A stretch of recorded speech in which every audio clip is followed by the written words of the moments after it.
السلام علیکم ورحمۃ اللہ وبرکاتہ۔ میں امید کرتا ہوں کہ جتنے بھی سننے والے ہیں وہ بخیر و عافیت سے ہوں گے۔ اللہ تعالیٰ سب کو دین و دنیا کی سعادت نصیب فرمائے۔ آج ایک اہم موضوع کے حوالے سے پھر آپ کے سامنے میں حاضر ہوں۔ وہ موضوع ہے بدنصیب باپ۔ فقیہ ابو اللیث سمرقندی رحمۃ اللہ تعالیٰ علیہ یہ روایت نقل کرتے ہیں۔ قرۃ العین کے اندر آپ فرماتے ہیں کہ سب سے قریبی جو انسان کے اہل میں سے ہے وہ ہے اس کی بیوی اور اس کے اولاد بچے۔ کل قیامت کی دن سب سے پہلے اس کی زوجہ محترمہ اور اس کی اولاد اپنے باپ کے سامنے حاضر ہو کر اللہ تبارک و تعالیٰ کی بارگاہ میں عرض کریں گے، یا باری تعالیٰ ہمیں اس شخص سے ہمارا حق دلا۔ رب تعالیٰ فرمائے گا کہ وہ کون سا حق جو آپ ان سے لینا چاہتے ہو؟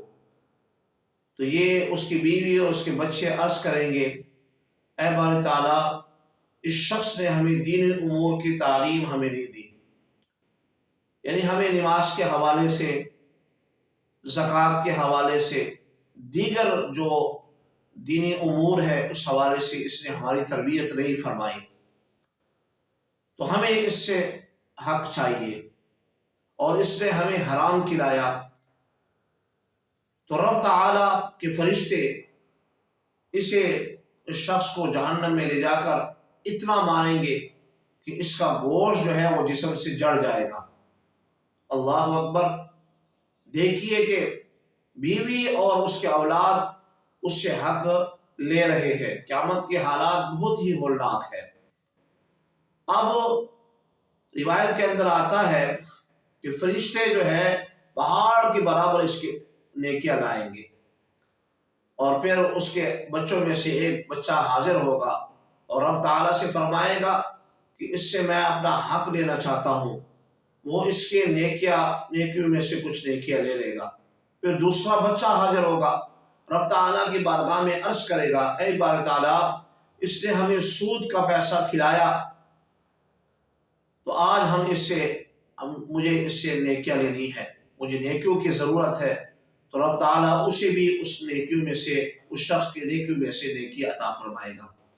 آج وہ لوگ سوچ لیں کہ جو بینک کے اندر پیسے رکھوا لیتے ہیں اپنے بال بچوں کے لیے اور پھر اس پر سود کا پیسہ لیتے ہیں، تو یہ سود کا پیسہ کل قیامت کی دن یہ ایسا نہ ہو کہ بچے تمہارے سامنے کھڑے ہو کر تم سے نیکیاں لے جائیں۔ تو اس لیے آج ہوش کے ناخن لے لیں اور ایسے حرکات سے اپنے آپ کو بچائیں۔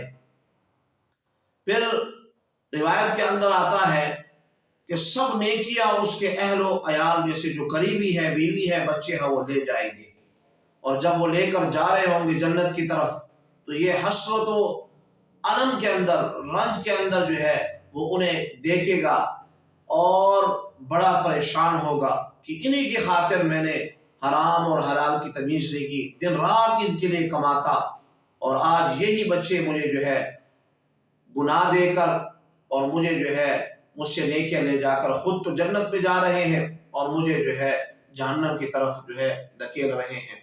تو فرشتے اس وقت یہ آواز کریں گے کہ اس سے بڑا بد نصیب شخص نہیں ہے کہ اس کے اہل عیال والوں نے اس سے نیکیاں لے لی ہیں، خود تو وہ جنت میں جا رہے ہیں اور یہ اب جہنم میں جائے گا۔ سامعین محترم، اس واقعے سے آپ کو کیا معلوم ہوا کہ انسان اولاد کو حرام کبھی نہ کھلائے، اولاد کو دینی تعلیم دے۔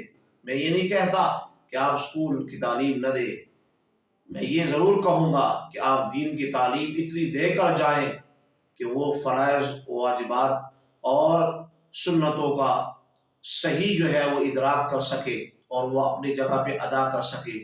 یہ نہ ہو کہ کل قیامت کی دن پھر یہی اولاد تمہارے گلے پڑ جائے۔ اللہ تبارک و تعالیٰ کے پیارے محبوب علیہ السلام نے جب یہ آیت مبارکہ تلاوت فرمائی، یا ایھا الذین آمنوا قوا انفسکم واہلیکم نارا وقودھا الناس والحجارہ، یہ آیت جب آپ نے تلاوت فرمائی تو صحابہ کرام نے عرض کیا اے پیارے محبوب علیہ السلام، ہم اہل و عیال کو آگ سے کیسے بچا سکتے ہیں؟ تو میرے محبوب علیہ السلام نے فرمایا کہ تم انہیں ان چیزوں کا حکم دو جس کا رب تعالیٰ نے تمہیں حکم فرمایا ہے، اور ان چیزوں سے اپنی اولاد کو روکو جس کا روکنے کا حکم رب تعالیٰ نے تمہیں فرمایا ہے۔ لہٰذا میں سب دوستوں سے یہ درخواست کروں گا کہ اس واقعے کو سن کر اس کو اپنے دل کے اندر جگہ دیں اور آنے والی زندگی کو بہتر سے بہتر گزارنے کی کوشش کریں۔ یہ نہ ہو کہ کل قیامت کی دن جو ہے کسی طرح آپ کی پکڑ ہو جائے۔ میں دعا گو ہوں کہ رب تعالی ہم سب کو اس واقعے سے سبق سیکھنے کی توفیق عطا فرمائے۔